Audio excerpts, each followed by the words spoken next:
All right, guys, we're back here for another news report. We will start off with the weather first. It is sunny and 64 degrees, clear skies right here in New Albany, Indiana. It's currently about 5 o'clock p.m. Go to the first news topic. Chandler Holder sentenced to life in prison without parole. This case is pretty gruesome. Holder will spend the rest of his life in prison without parole after killing dismemberment of his parents. The judge said, "I have to, for this sentence, ensure that only time Mr. Holder comes back into the community to have the privilege of a burial that he denied his parents." The judge said,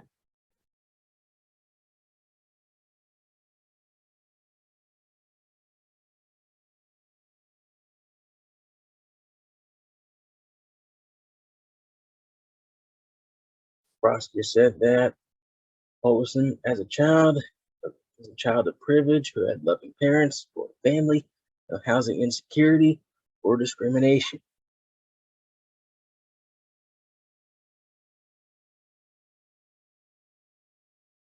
The prosecutor also said that Holder has not shown remorse for his crimes.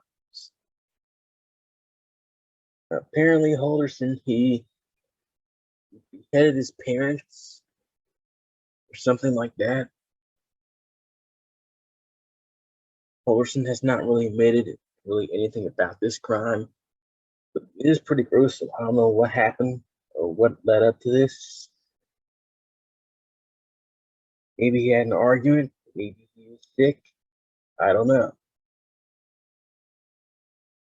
Do I think he should spend the rest of his life in prison? Yes. Without parole? No. I do believe that he should have opportunities to be reintegrated back to society.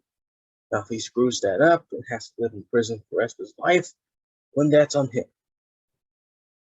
But no one should be confined to a cell forever without any chance of getting out. Now, how long must you punish somebody so that they're not a criminal? How long is somebody going to be confined until they're not able to commit crimes anymore? Oh well. Yes, his parents lost their lives, but he still has one. He can change. We as society have to believe in that. Another news story: the Supreme Court won't review the decision that freed Bill Cosby. Of all the wrong decisions that the Supreme Court has made, this is one of the right ones. The U.S. Supreme Court announced that Monday it would not review Bill Cosby's sexual assault case, leaving him a free man, ending a 2-decade legal drama that shifted the cultural landscape and destroyed his reputation.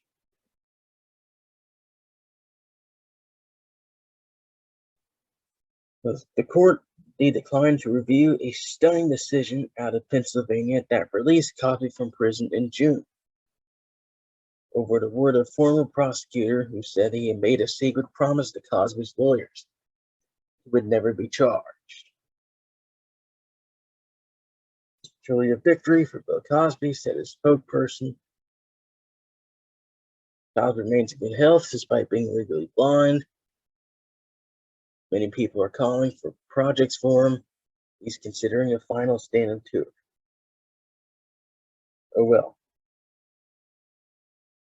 My thoughts on this is the right decision. This man was wrongfully convicted. He was innocent from the beginning. This man should never have been charged, never been convicted, and never been sent to prison for about 2 to 3 years. He was wrongfully convicted. Is he a shady person? Yeah. Did he do some weird, sick stuff back in the 70s or the 90s? Yes.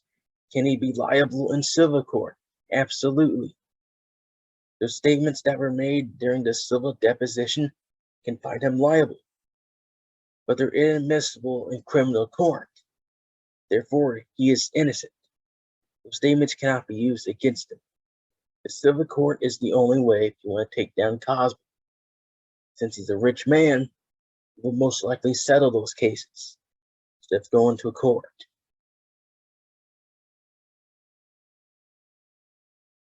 He can be held liable, but not criminal. The Supreme Court not viewing the decision, I think that's the right call. Let this man get back what he lost. Let him restore the reputation he once had. It has set a precedent to every other sexual assault / rape case. In order to convict someone of these crimes, the lesson is you must have evidence.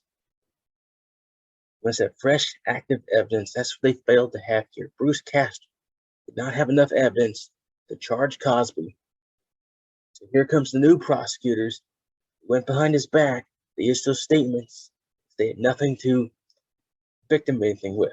The first trial ended in a mistrial. So they went behind Cosby's back to get those statements, which were sealed from public eye. Made those statements in public, it would probably be fair game. All right, but you must have evidence. Rape, sexual assault, they are sensitive cases. It's not like a bank robbery. It's not like murder. All right, because you have a lot of evidence in those cases. Rape, no. If you're raped, you take a shower, you clean yourself, you fix your bed, the evidence is gone. You wait 50 years, there might not be any evidence left. You have to go to the police immediately and bring fresh evidence, or else your case is lost, and that is what happened here. Tired of this Me Too movement pointing the fingers at people, wrongfully accusing people, stuff they may not have done. When it takes somebody down, bring evidence. That's my thoughts on this case. The main story: a Florida teacher beaten and hospitalized after attack by a 5-year-old student.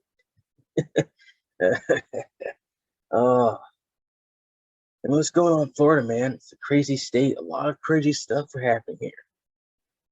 So we have this, mass shootings, they can't count elections.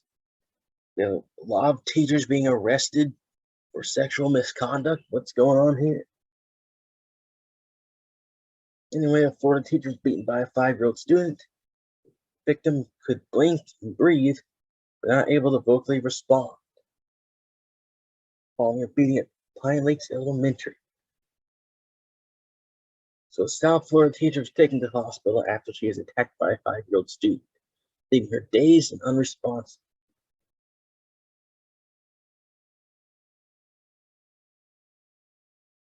The youngster was taken to an empty room, cooled down.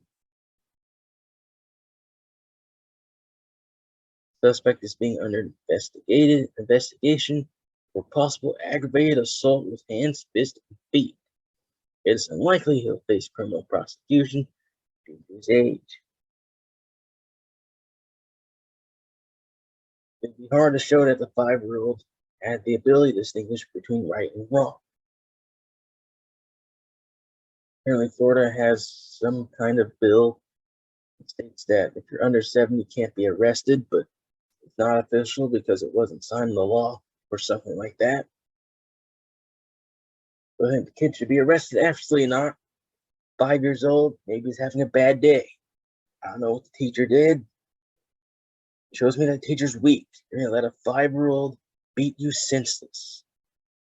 If I were the teacher in this case, I would be in jail. If that kid attacked me, I'd use self-defense. Toss the kid around, slam him through a table, throw him out the window. If you come at me, I will fight back. I'm not really a violent person, but I will defend myself. I don't know what happened here, but this teacher, man, you gotta stand up for yourself in these situations. You let a 5-year-old come at you and beat you with the hands and fists. First of all, a 5-year-old's fist is not that big.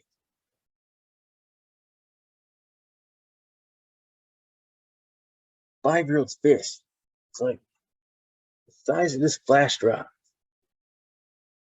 Let that knock you out. Come on. Unless if it's a big 5-year-old, mean, my brother was a big 5-year-old. He got on his bad side. I mean, yeah, he could take you out. He almost stabbed me in my eye with a shovel.